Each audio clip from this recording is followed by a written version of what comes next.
Bora lá, pessoal, vamos para a parte 2 da nossa aula sobre base e dimensão. Relembrando, então, se um conjunto B num espaço vetorial V, esse V não é só o nulo e ele é finitamente gerado, eu vou dizer que esse B é base do espaço vetorial V, se e somente se, e daí a gente vai usar essa simbologia aqui para se e somente se, esse conjunto B for linearmente independente e ele gerar todo o V. É isso que está escrito aqui. Se B for LI e se ele gera todo o V. Novamente, essa questão, se o B está contido no V, é claro que o gerado pelo B está contido no V, tá bom? Então, sempre que a gente tiver que demonstrar essa igualdade aqui, a gente vai precisar mostrar somente essa inclusão, ok? Só um lembrete. Bom, em um espaço V finitamente gerado e que não é só o zero, toda base possui a mesma quantidade de elementos, tá? Isso vai definir a dimensão do espaço. Então, você tem duas bases, as duas têm o mesmo número de elementos. Então, a definição de dimensão depende da base, por quê? Porque todas elas têm a mesma quantidade de elementos. Então, se a gente tem agora um espaço vetorial finitamente gerado, podendo ser o nulo só, então, no caso de ser o nulo, a gente define a dimensão como sendo zero, e no caso de não ser somente o nulo, a gente define a dimensão do espaço como sendo o número de elementos de alguma base, já que o número de elementos de qualquer base, nesse caso, vai ser igual. Ok. Então, agora vamos para a primeira proposição dessa aula, que é o seguinte: em um espaço vetorial de dimensão m, por exemplo, qualquer sequência de vetores com mais de m elementos vai ser LD. A gente já viu isso na geometria analítica, né?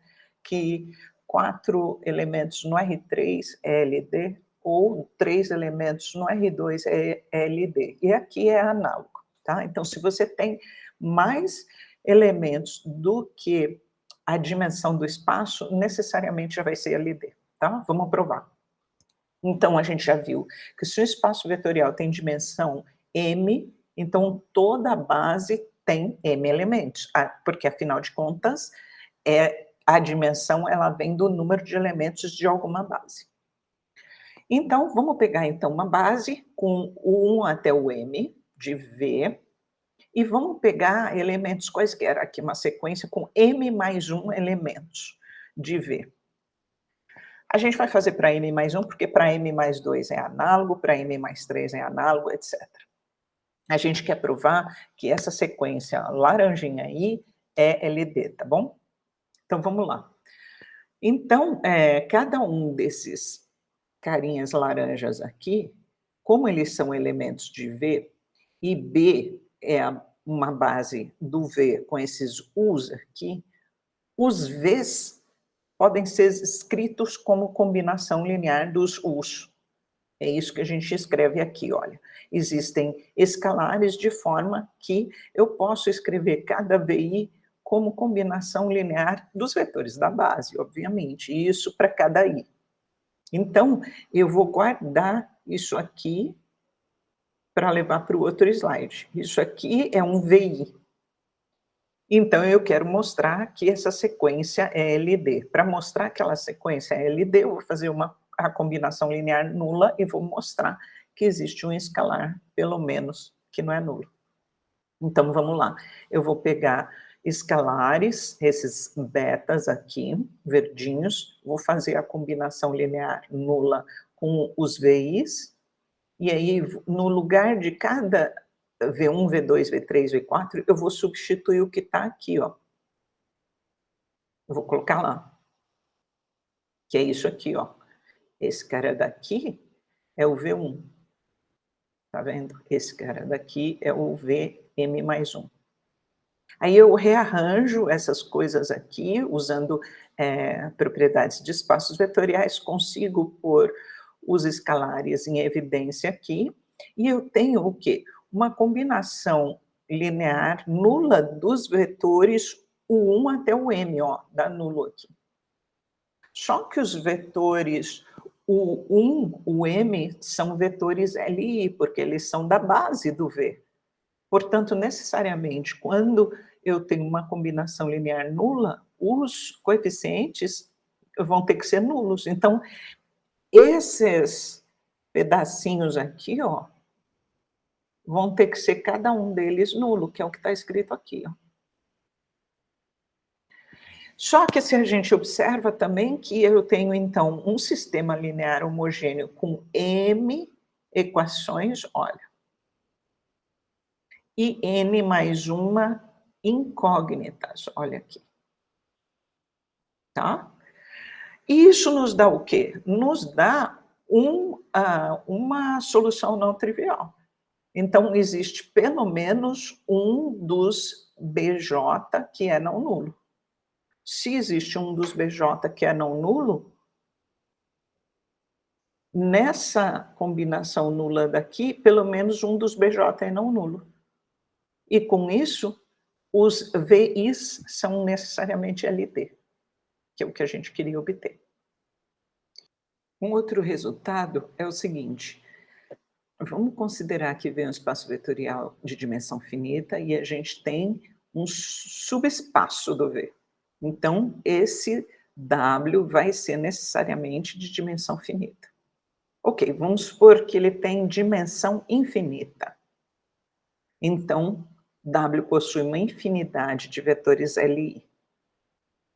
Tá, mas esses vetores de W também estão no V, porque, afinal de contas, W é subconjunto do V. Então, isso faz com que V tenha uma infinidade de vetores LI. O que contradiz o fato de que, na verdade, V é de dimensão finita, certo? E agora um segundo corolário. Se V for um espaço vetorial n-dimensional, ou seja, de dimensão n, finita, e a gente tiver n vetores, por exemplo, um n LI, então, se eu considerar o conjunto desses vetores, o 1, o n, esse conjunto que eu estou chamando aqui de B, ele vai ser uma base para o V. Vamos lá, basta nós provarmos o quê?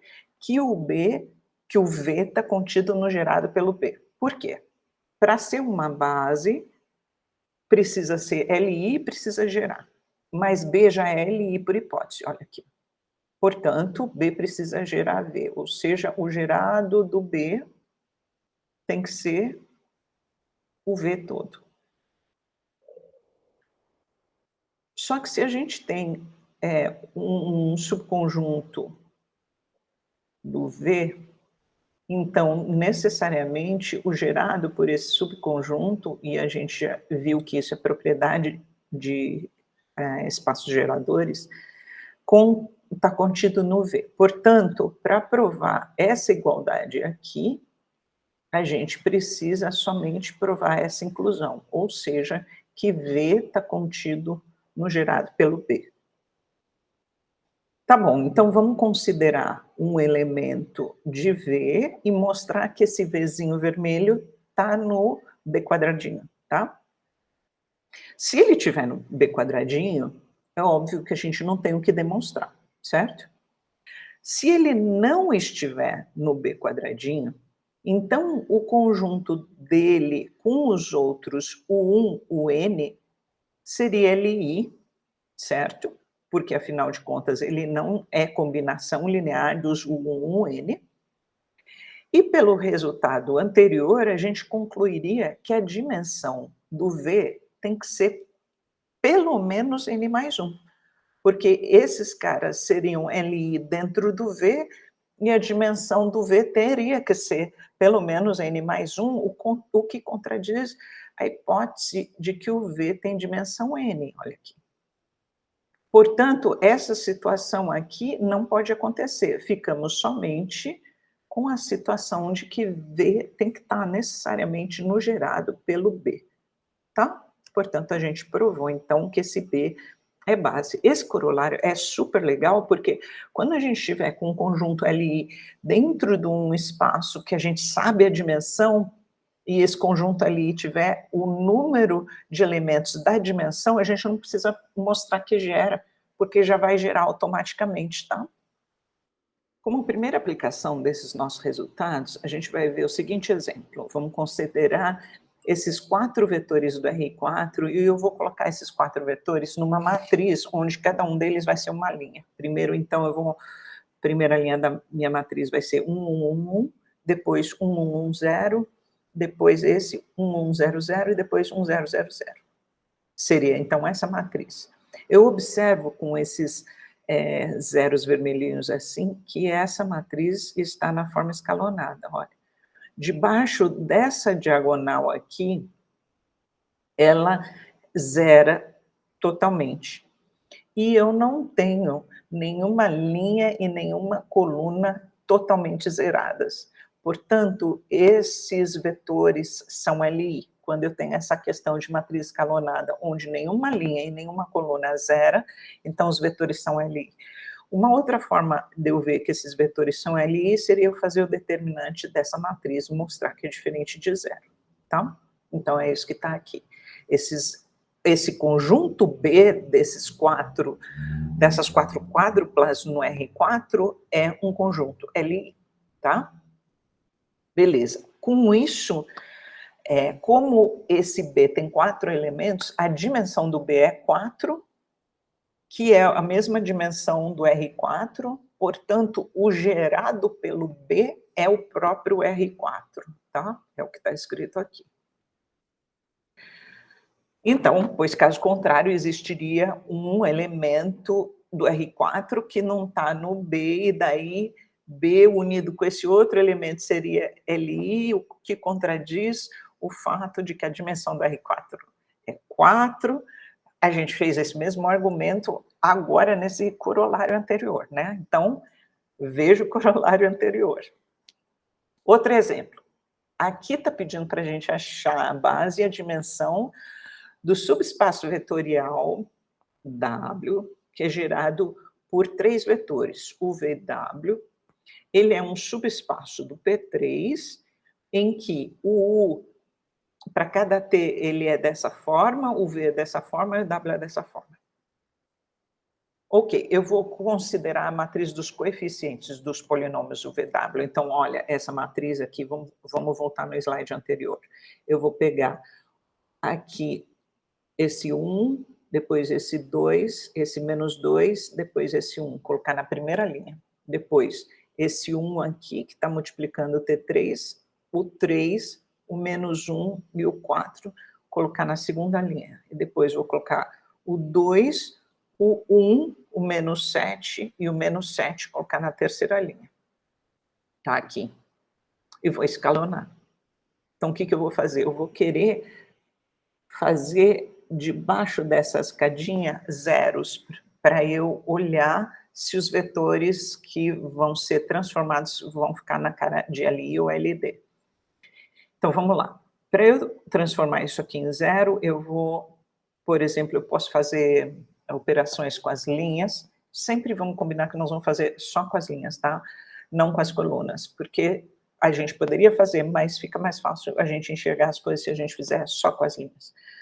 Eu vou, por exemplo, pegar essa linha, subtrair a linha 1 e colocar na linha 2. Posso também multiplicar por escalares e fazer essas contas com linhas, que são a questão de escalonamento. Quem não souber escalonamento, eu sugiro que vá procurar como fazer, tá bom?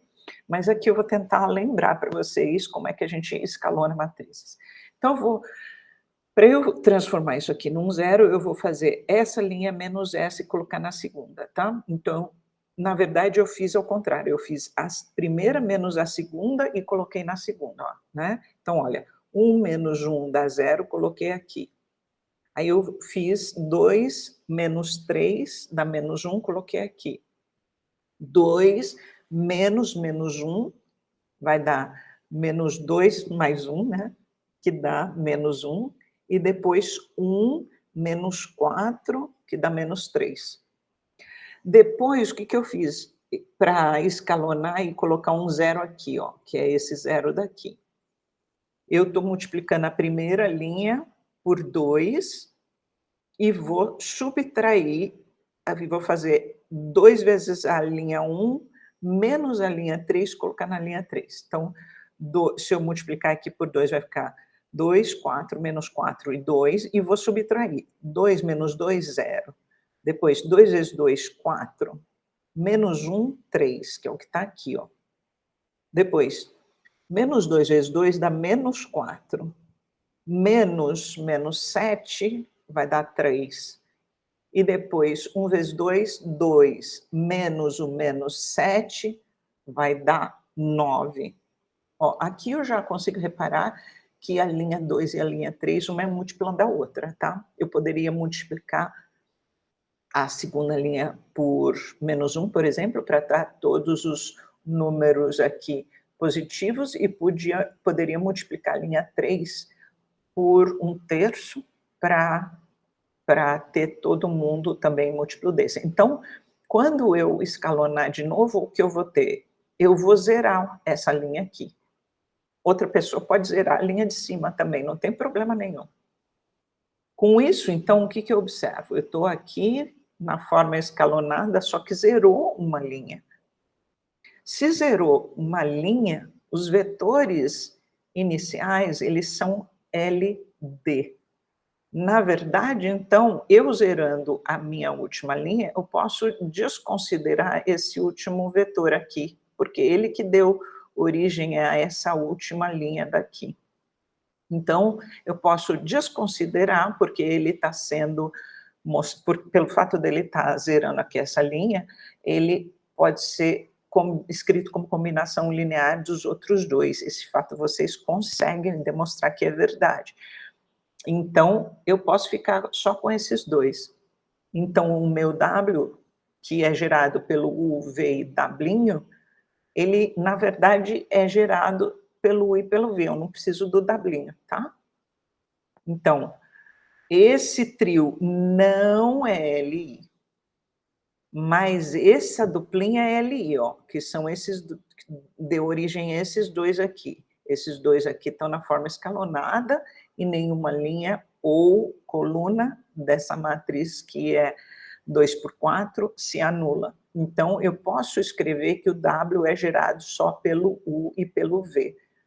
E, na verdade, como o U e o V são LI entre si, né, um não é múltiplo do outro, claramente se vê isso, a dimensão do W é 2, tá bom? Alternativamente, eu poderia considerar o conjunto PQ dos vetores que saem. Olha, vamos voltar para o slide anterior. Os vetores que são provenientes desses coeficientes aqui. Então, eu vou ter 1t3 mais 2t2 menos 2t mais o termo independente 1. E o outro vetor, nada no t3, menos 1 no t2, menos 1 no t e menos 3 como termo independente, que é o que está escrito aqui. Esses dois também geram o W, tá? E também, já que eles são LI, eles são uma outra base do W. Lembra que a gente viu que existe uma infinidade de bases para um espaço vetorial. Mas qualquer uma das bases para um espaço vetorial finitamente gerado vai ter a mesma quantidade de elementos que vai dar a dimensão do espaço, tá? Beleza, agora nós vamos ver um teorema, eu quero que vocês prestem atenção na demonstração, ela é bem bacana, e esse teorema a gente vai usar na prática várias vezes, tem um jeito específico de completar um conjunto LI para uma base de um espaço vetorial. Então vamos lá, o que o teorema diz? Ele chama teorema do completamento, e eu vou considerar um espaço vetorial de dimensão n, finita, né? E se os vetores U, R forem LI, com um R menor que a dimensão, então eu consigo outros que chegam até a dimensão N, de forma que eu complete esses vetores LI para uma base do V. É isso que está falando. Eu vou conseguindo enfiar mais vetores E consigo fazer isso, mas tem que ser de uma forma específica, para que não vire LD e continue ali, né, e no final das contas eu tenha uma quantidade de vetores da dimensão do meu espaço, e aí eu consigo uma base. Então vamos lá. Como o R é menor que o N, por hipótese, então existe um R mais 1, que esses caras são Li. Porque se não existisse, ia contradizer o fato que a dimensão é N, que é maior que R, certo? Então, caso contrário, isso aqui seria uma base do V, o que daria dimensão do V menor que N, que é um absurdo, tá? Então, necessariamente, existe o R mais 1, de forma que ele, juntado com os outros que já eram Li, continua Li. Beleza. Se a dimensão for R mais 1, então esses caras já vão ser uma base, né? Porque a gente viu, se a dimensão for uma certa dimensão e você conseguir um número igual esse número da dimensão de vetores Li, então já vai ser uma base, você não precisa mostrar que gera. Lembra disso, desse resultado que a gente provou anteriormente. Agora, se o N for maior que R mais 1, então eu vou conseguir um outro, o R mais 2, de forma que eu juntando com os outros seja Li, porque caso contrário, o 1 até o R mais 1 seria a base, e eu estou supondo que o N é maior que R mais 1, tá bom? Então, isso daria contradição com a dimensão. E aí eu faço esse procedimento várias vezes, e ele vai chegar num momento que vai parar, quando eu tiver uma quantidade K que somada com um R dê a dimensão N.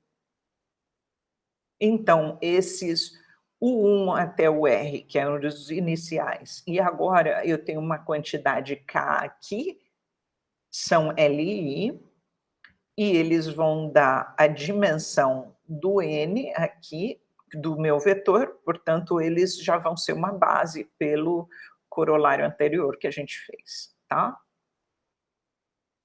Então, a gente termina essa demonstração de completamento. E agora uma coisa legal da gente fazer é voltar no exemplo 2 e olhar aquele nosso W que a gente tinha feito, eram 3 vetores, e a gente mostrou que a gente não precisava do W'inho, a gente mostrou que o W'inho era a combinação linear do U e do V. Como que a gente fez isso? A gente fez a matriz dos coeficientes, foi escalonando, e a última do W'inho se anulou. Tá bom. E a gente viu também que isso aqui é uma base do W, né?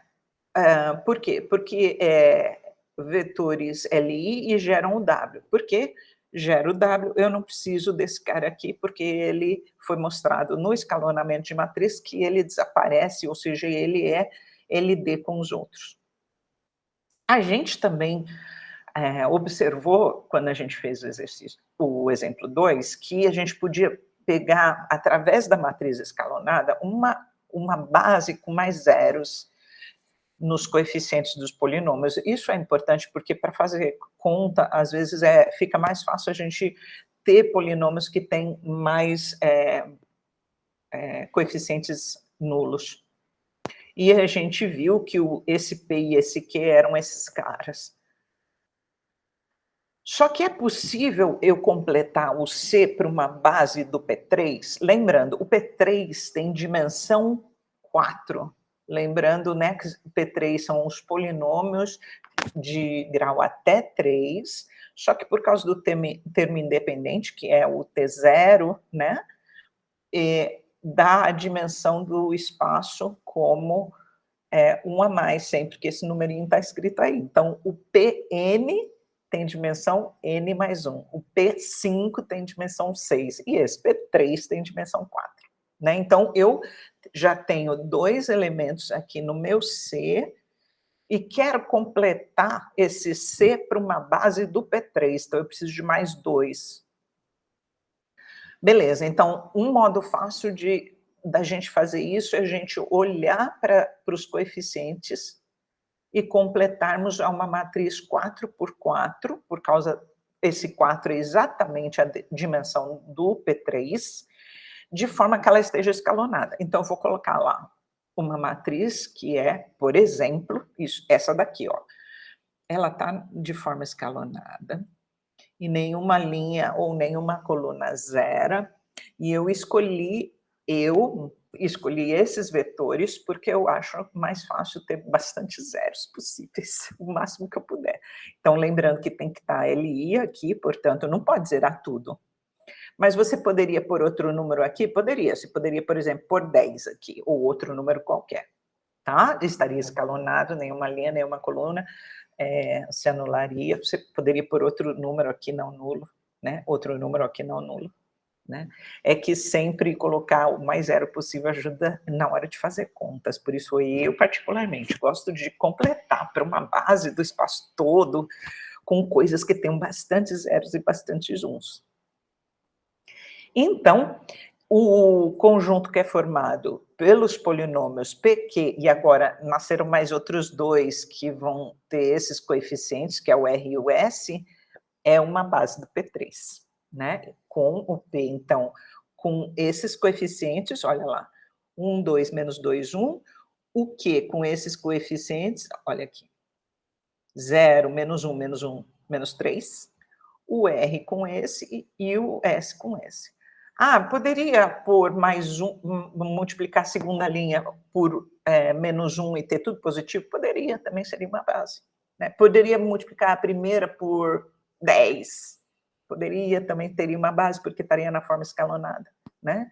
Por quê? Porque existem infinitas bases de um espaço vetorial. Então, você poderia fazer isso. E aí a gente termina essa aula, espero que vocês tenham entendido uns truques para fazer essas coisas de achar base, dimensão, completamento, tá? Até a próxima.